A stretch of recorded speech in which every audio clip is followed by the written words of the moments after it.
অসমৰ মুখ্যমন্ত্ৰী ছাৰে ক'লে আমাৰ হিয়াৰ ৰামথু জুবিন গাৰ্গ যাক হত্যা কৰা হৈছে তাৰ চাৰ্জশ্বীট 10 ডিচেম্বৰৰ ভিতৰত আদালতত দাখিল কৰা হ'ব। আচ্ছা, সেইটো সময়ে ক'ব, কিন্তু বৰ্তমান সেই যে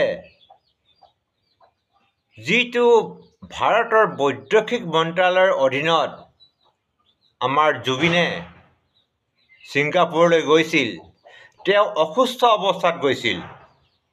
এই অসুস্থ অৱস্থাত যোৱা সময়ত তেখেতৰ লগত ডক্টৰ কিয় পঠোৱা হোৱা নাছিল?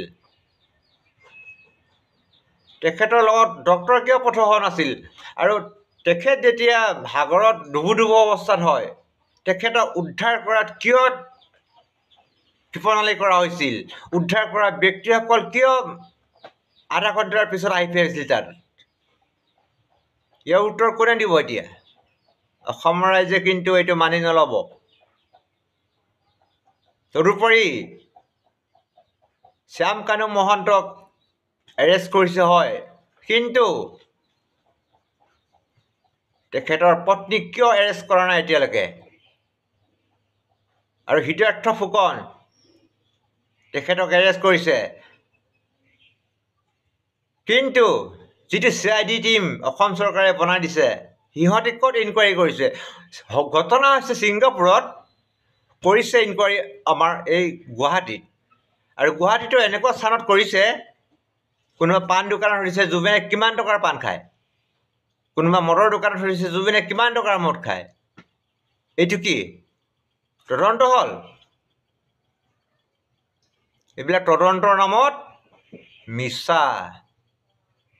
এনেকুৱা কৰিলে তদন্ত বিপথে পৰিচালিত হ'ব। মাননীয় মুখ্যমন্ত্ৰী ছাৰ, আপুনি ইয়াক গুৰুত্ব সহকাৰে বিবেচনা কৰি চাওক আৰু সিহঁতক এই দুটাক, শ্যাম কানু মহন্ত বোলাটোক আৰু হৃদয়াৰ্থ ফুকন, এই দুটাক উচিত তদন্ত কৰি সিহঁতক আজীৱন কাৰাদণ্ড দিয়ক, যদিও আপুনি ফাঁচি দিব নোৱাৰে।